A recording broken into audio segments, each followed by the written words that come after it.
নমস্কার, আপনারা দেখছেন আরসিটিভি সংবাদ। আমার শহর রায়গঞ্জ নিয়ে এই মুহূর্তে রয়েছে আমি শাশ্বতী। প্রথমেই যে খবরের দিকে নজর রাখবো। মঙ্গলবার 19শে নভেম্বর ভারতের প্রয়াত প্রাক্তন প্রধানমন্ত্রী ইন্দিরা গান্ধীর জন্মদিবস। দিনটিকে যথাযথ শ্রদ্ধার সাথে পালন করল রায়গঞ্জ পৌরসভা। এদিন রায়গঞ্জ পৌর বাস স্ট্যান্ডের সামনে ইন্দিরা গান্ধীর পূর্ণাবয় মূর্তিতে পৌর প্রতিনিধিরা শ্রদ্ধা নিবেদন করেন। উপস্থিত ছিলেন পৌর প্রশাসক মণ্ডলীর সদস্য সাধন বর্মন, কোঅর্ডিনেটর বরুণ ব্যানার্জি, বিশিষ্ট শিক্ষাবিদ সুশীল গোস্বামী, অতনু বন্দ লাহিড়ী, অলিভ মিত্র সহ অন্যান্যরা।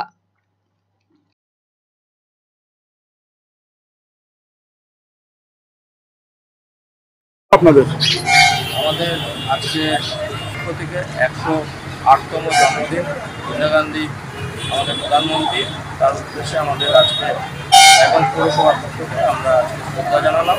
আমাদের শ্রদ্ধা জানানোর জন্য আমাদের মধ্যে উপস্থিত ছিলেন আমাদের প্রাক্তন শিক্ষক সুশীল গোস্বামী মহাশয়, আমাদের অলিভ মিত্র সাংবাদিক এবং মৌলিক সভা থেকে এসেছে আমাদের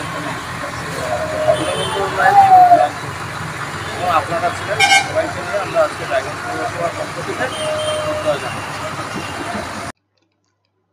মঙ্গলবার 19শে নভেম্বর 1917 সালের এই দিনে জন্মগ্রহণ করেছিলেন ভারতের প্রথম মহিলা প্রধানমন্ত্রী ইন্দিরা গান্ধী। পুরো নাম ইন্দিরা প্রিয়দর্শিনী গান্ধী। তিনি ভারতের দ্বিতীয় দীর্ঘতম মেয়াদে প্রধানমন্ত্রীর দায়িত্ব পালন করেছিলেন। মঙ্গলবার 19শে নভেম্বর সারা দেশে যথাযথ মর্যাদায় তার 108তম জন্মদিবস পালিত হলো। একই ছবি রায়গঞ্জে। এদিন সকালে রায়গঞ্জে অবস্থিত জেলা কংগ্রেস কার্যালয়ে ইন্দিরা গান্ধীর জন্মদিবস উপলক্ষে একটি ছোট অনুষ্ঠানের আয়োজন করা হয়। প্রয়াত প্রাক্তন প্রধানমন্ত্রীর প্রতিকৃতিতে শ্রদ্ধা নিবেদন করেন দলীয় নেতৃত্ব। উপস্থিত ছিলেন জেলা কংগ্রেস সভাপতি মোহিত সেনগুপ্ত, লিয়াকত আলী সহ অন্যান্যরা। এই দিনে আমাদের প্রিয় ইন্দিরা গান্ধী জন্ম হয়েছে। তার এই জন্মদিন উপলক্ষে আমরা গোটা ভারতবর্ষ জুড়ে আজকে দিনটি সারাম্বসরা পালন হচ্ছে। আমরা ইন্দিরা গান্ধীর কথা অনুপ্রাণিত হয়ে সেভাবে দেশকে এটা চিন্তা করছি। আমরা ইন্দিরা গান্ধী যে দেশটাকে একটা সবুজ বিপ্লব করে আজকে ভারতবর্ষকে এগিয়ে নিয়েছিলেন, তার দেখানোর পথেই আজকে সবুজ বিপ্লবের কাজ চলছে। সেই জন্য আজকে আমরা মনে করি ইন্দিরা গান্ধী আমাদের যে পথ দেখিয়েছিলেন সেই পথ ধরে ভারতবর্ষ এগিয়ে যেতে হবে। ফসলের অবশিষ্টাংশ পোড়ানোর বিষয়ে বারবার সরকারিভাবে সাধারণ কৃষকদের সচেতন করা হলেও বিভিন্ন ক্ষেত্রে এখনো অসচেতনতার ছবি লক্ষ্য করা যায়। অনেকেই জমিতে নাড়া পুড়িয়ে ফেলেন, আর এর জেরে মারাত্মক ক্ষতিকর প্রভাব পড়ে পরিবেশে। একদিকে ফসলের ক্ষতি হয়, অন্যদিকে পরিবেশে ধোঁয়াশার সৃষ্টি হয়। আগুন ছড়িয়ে বড়সড় দুর্ঘটনা ঘটার সম্ভাবনা থাকে। মাটির ক্ষতি হয় না, এটা উপরে উপরে জ্বলে যায়। মাটিতে তো রস থাকে, মাটিতে সেরকম হিট হয় না। এই বিষয় নিয়ে আমি এখন কি বলবো, পরিবেশের ক্ষতি হতে পারে, কিন্তু এটা তো আবার একদিক দিয়ে ফসল ফলাতে আবার উন্নত হচ্ছে। একটা দিক ভালো হলে একটা দিক তো খারাপ হবেই। কৃষক ভাইয়েরা যে কাজ করছেন তাতে প্রায় দেখা যাচ্ছে তাতে পরিবেশের প্রচুর পরিমাণে ক্ষতি হচ্ছে। নাড়া পোড়ানোর ফলে যে ধোঁয়া তৈরি হচ্ছে, সেই ধোঁয়াগুলো আমাদের পরিবেশে একটা যে বাতাবরণ তৈরি করছে সেটা একেবারে অনুপযোগী, অস্বাস্থ্যকর। কিছু ক্ষেত্রে বদল এসছে, কিছু ক্ষেত্রে মানুষজন সাড়াও দিয়েছে, কিন্তু কিছু ক্ষেত্রে দেখা যাচ্ছে যে তারা হয়তো দিনের বেলায় করছে না, রাত্রিবেলায় যখন মানুষজন থাকছে না তখন এই কাজগুলো করছে।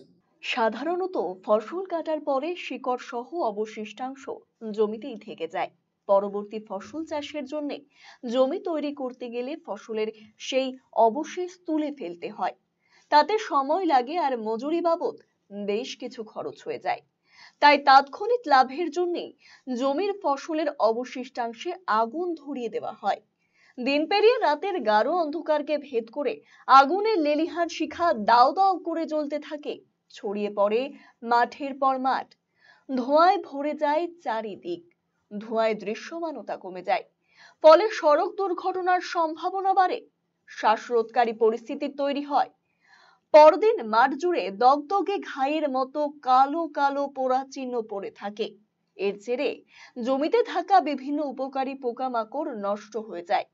ফসলে চরমভাবে তার প্রভাব পড়ে। যেহেতু এই আগুন নিয়ন্ত্রণ করা কঠিন, তাই মাঠ ছাড়িয়ে বিধ্বংসী অগ্নিকাণ্ডে রূপান্তরিত হতে পারে। পুড়িয়ে শেষ করে দিতে পারে গ্রামকে গ্রাম। ক্ষতিগ্রস্ত হতে পারে মানুষ, গৃহপালিত পশু পাখি, গাছপালা এবং তাদের উপর নির্ভরশীল জীববৈচিত্র্য।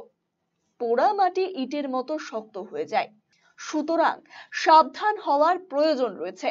সরকারিভাবে নাড়া পোড়ানো রুখতে বিভিন্ন সময় সচেতনতার উদ্যোগ নেওয়া হয়।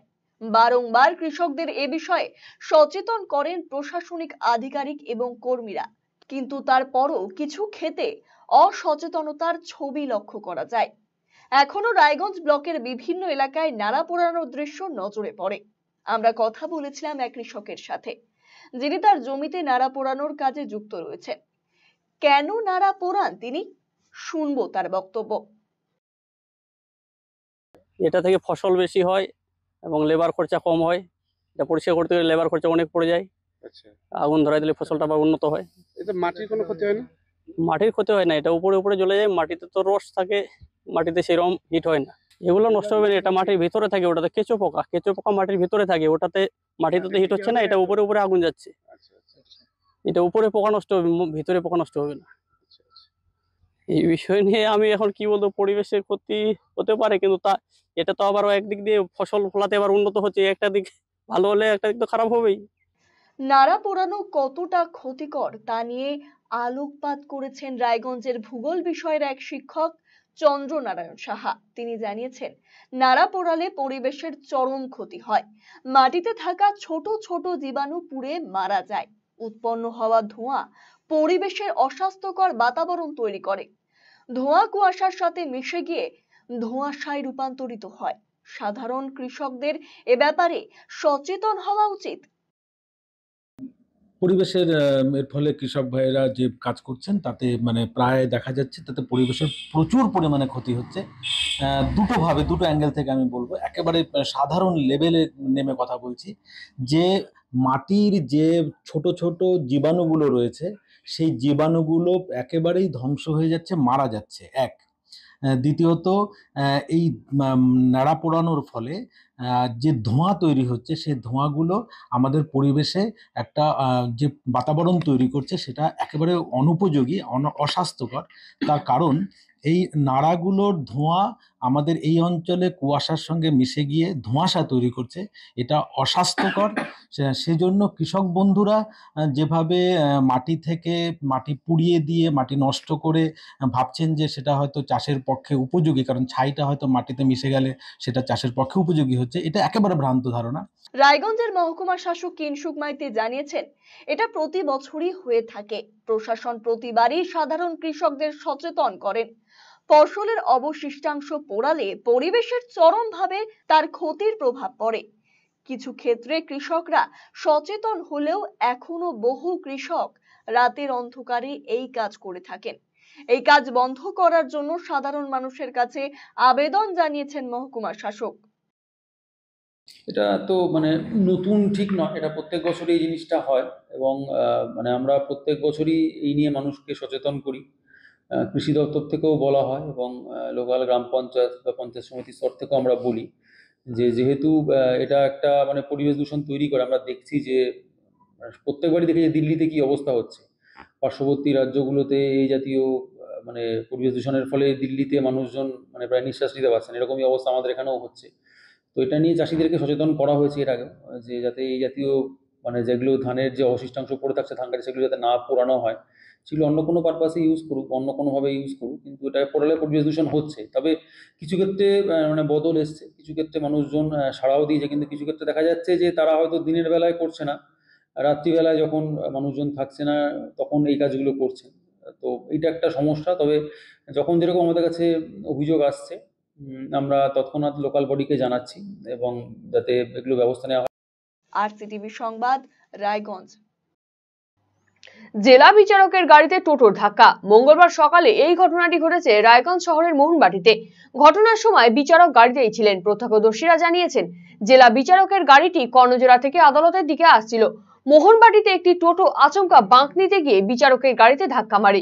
ছুটে আসে পুলিশ, টোটো সমেত চালককে আদালতে পাঠানো হয়। টোটোর অনিয়ন্ত্রিত চলাচলের জেরে প্রায়শই এই ধরনের ঘটনা ঘটছে বলে জানান এলাকার মানুষ। ডিস্ট্রিক্ট জাজের গাড়িটা আসছিল, একটা টোটো রাইট সাইডে থেকে সবুজ রঙের দিকে ঢুকে যায় এবং জাজের গাড়ির সঙ্গে ওর একটা কলিশন হয়।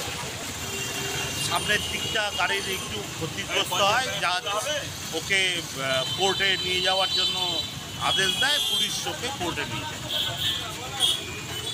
এই জায়গাটায় অ্যাকচুয়ালি কোনো এমনি টোটোগুলো অনিয়ন্ত্রিতভাবে চলে, তাদের কোনো লাইসেন্স নাই, তারা ডান দিক না বাঁ দিক যাবে, পিছনে গাড়ি আছে কি না আছে দেখার দরকার নাই, হঠাৎ করে ঢুকে যায়।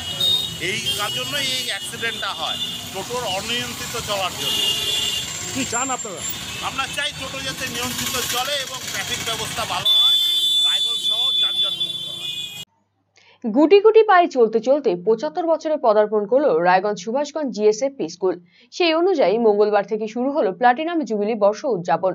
মঙ্গলবার এই উৎসবের উদ্বোধন করেন রায়গঞ্জের বিধায়ক কৃষ্ণ কল্যাণী। উপস্থিত ছিলেন বিদ্যালয়ের প্রধান শিক্ষক হংসশেখর দাস সহ অনেকেই। এদিন স্কুলের পড়ুয়াদের নিয়ে একটি বর্ণাঢ্য শোভাযাত্রা আয়োজিত হয়। ৩ দিন ব্যাপী চলবে ক্রীড়া ও মনোজ্ঞ সাংস্কৃতিক অনুষ্ঠান। আমাদের বিদ্যালয়ের ৭৫ বছর পূর্তি উৎসব উপলক্ষে আজকে থেকে 3 দিন ধরে অনুষ্ঠান হবে। বিভিন্ন র্যালি হবে প্রথমে, তারপরে ক্রীড়া অনুষ্ঠান, তারপরে কিছু সাংস্কৃতিক অনুষ্ঠান এবং সবশেষে আমাদের বিদ্যালয়ের বিভিন্ন বিভাগে যেরকম নাটক আছে, তারপরে নাচ আছে, গান আছে এবং আবৃত্তি আছে এবং বসে আঁকা প্রতিযোগিতা আছে। সেই সমস্ত তাদেরকে আমরা প্রথম, দ্বিতীয়, তৃতীয় পুরস্কার দেওয়া হবে। বিশেষ অতিথি হিসেবে এসেছেন হচ্ছে আমাদের রায়গঞ্জের বিধায়ক মাননীয় শ্রীকৃষ্ণ কল্যাণী মহাশয়। তিনি এসে আমাদের অনুষ্ঠানটা উদ্বোধন করলেন। ভালো, এটা প্রায় 3 থেকে 4 প্রজন্ম ধরে এখানে পড়াশোনা করেছে। তো যেহেতু এটা ৭৫ বছরে আমি এখন বর্তমান দায়িত্বে আছি, যতটুকু সম্ভব হয়েছে সাধ্য অনুযায়ী করার চেষ্টা করেছি। সম্প্রতি ক্যাগের রিপোর্টে রায়গঞ্জ বিশ্ববিদ্যালয়ে বহু গরমিলের অভিযোগ সামনে এসেছে। দুর্নীতির ভুরি ভুরি অভিযোগ সামনে আসছে। এরই প্রতিবাদে মঙ্গলবার আন্দোলনে নামলো এভিভিপি। এদিন বিশ্ববিদ্যালয়ের মূল দরজার সামনে তারা জমায়েত হয়ে বিক্ষোভ দেখান। এই কর্মসূচিতে নেতৃত্ব দেন এভিভিপি রাজ্য সম্পাদক দীপ দত্ত। তিনি বলেন, বিশ্ববিদ্যালয়ে প্রচুর দুর্নীতি হয়েছে, যার জন্য তৎকালীন উপাচার্য অনিল ভুইমালি এবং তৎকালীন এফও স্বপন পাইন সহ একাধিক অধ্যাপককে দায়ী করেছেন তারা। অবিলম্বে এর তদন্ত করতে হবে, না হলে বৃহত্তর আন্দোলনে নামার হুঁশিয়ারি দিয়েছে এভিভিপি নেতৃত্ব। আজকে রায়গঞ্জ বিশ্ববিদ্যালয়ে যে কোটি কোটি টাকার দুর্নীতি সামনে এসেছে, তার মূল অভিযুক্ত কাণ্ডারিকে আমরা সকলে জানি। পার্থ চ্যাটার্জির গুরুদেব বলে নিজেকে দাবি করা অনিল ভুইমালি এবং তৎকালীন এফও যিনি ছিলেন স্বপন পাইন। এই স্বপন পাইনকে নিয়ে এভিভিপি 2019 সালে আন্দোলন করেছিল যে ওনার পিএইচডি ভুয়ো, ওনার প্রফেসর হওয়ার যোগ্যতা নেই। এই সমস্ত ব্যক্তি এবং অশোক দাস, নির্ঝর সরকার, এর সাথে কালীশঙ্কর তিওয়ারি, এই সমস্ত ব্যক্তিরা মিলে এই কোটি কোটি টাকার দুর্নীতি করেছে। এবং এই ভিসি বাংলোর 50 লক্ষ টাকা কার পকেটে গেল, টেন্ডার ছাড়া গাড়ি কি করে এলো এবং পুকুর সংস্কারে 28 লক্ষ টাকা কি করে লাগে, এই সমস্ত প্রশ্ন আমরা রেখে যাচ্ছি। এর অতি সত্ত্বেও যদি তদন্ত না হয়, অখিল ভারতীয় বিদ্যার্থী পরিষদ আজকে ঘোষণা করেছে 5 দিনের ডেডলাইন। 5 দিন পর থেকে আমরা লাগাতার এখানে আমরণ অনশনে বসবো। প্রয়োজনে প্রতিদিন এখানে আমরা ধর্ণা করবো, আমরণ অনশনে বসবো এবং এর সুরাহা না হওয়া অবধি আমরা আন্দোলন জারি রেখে যাব। এবং এর জবাব বিশ্ববিদ্যালয় কর্তৃপক্ষকে দিতে হবে। যেখানে ছাত্রদের জন্য মেস নেই, সেখানে 3.5 কোটি টাকার ভিসির জন্য বাংলো, ছাত্রছাত্রীরা পড়াশোনা করতে পারছে না, থাকার মেস নেই, কিন্তু 3.5 কোটি টাকার ভিসির বাংলো রয়েছে। এর জবাবদিহি কারা করবে? এবং প্রভাবশালী তথ্য খাতিয়ে যারা প্রমোশন নিয়েছে, আমরা সেই সমস্ত বিষয়ে জানি। এই যে প্রমোশন গুলো হয়েছে, এই বিষয়ে অখিল ভারতীয় বিদ্যার্থী পরিষদ অতি সত্ত্বর লাগাতার আন্দোলন জারি করবে এবং এর দ্রুত সুরাহা না হলে আমরা আমরণ অনশনে বসবো। 5 দিনের ডেডলাইন দিয়ে যাচ্ছে। উত্তর দিনাজপুর জেলা ক্রীড়া সংস্থা পরিচালিত আন্তঃক্লাব ক্রিকেট লিগের খেলা চলছে রায়গঞ্জ স্টেডিয়ামে। প্রথম ডিভিশনে 10টি এবং দ্বিতীয় ডিভিশনে 13টি ক্লাবকে নিয়ে শুরু হয়েছে এবছরের ক্রিকেট লিগ। মঙ্গলবার লিগের খেলায় পরস্পরের বিরুদ্ধে মাঠে নামে প্রথম ডিভিশন গ্রুপ এর 2 দল, রায়গঞ্জ টাউন ক্লাব এবং প্রতিবাদ ক্লাব।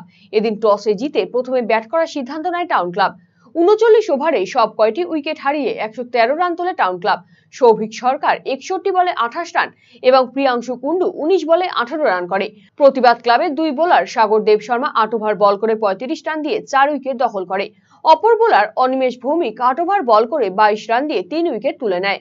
জবাবে ব্যাট করতে নেমে 32.3 ওভারে 5 উইকেট হারিয়ে 114 রান তুলে নেয় প্রতিবাদ ক্লাব। দীপেশ দাস 73 বলে 32 রান এবং অর্ণব পাল 44 বলে রান করে। টাউন ক্লাবের বোলার আদিত্য সাহা 8 ওভার বল করে 22 রান দিয়ে 2 উইকেট এবং রিপন হালদার 8 ওভার বল করে 27 রান দিয়ে 2 উইকেট তুলে নেয়। এদিনের খেলায় 5 উইকেটে রায়গঞ্জ টাউন ক্লাবকে হারিয়ে জয় পায় প্রতিবাদ ক্লাব। ম্যান অফ দ্য ম্যাচের শিরোপা পায় প্রতিবাদ ক্লাবের সাগর দেব শর্মা। বুধবার দ্বিতীয় ডিভিশনের দুটি খেলা অনুষ্ঠিত হবে। প্রথম খেলায় মুখোমুখি হবে দ্বিতীয় ডিভিশন গ্রুপ বির দুই দল, নেতাজি পাঠাগার এবং হাইওয়ে ইউথ ক্লাব। দ্বিতীয় খেলায় পরস্পরের বিরুদ্ধে মাঠে নামবে দ্বিতীয় ডিভিশন গ্রুপ বির অপর দুই দল, রায়গঞ্জ অজয় সংঘ এবং ডক্টরস 11 অ্যান্ড ওয়েলফেয়ার সোসাইটি।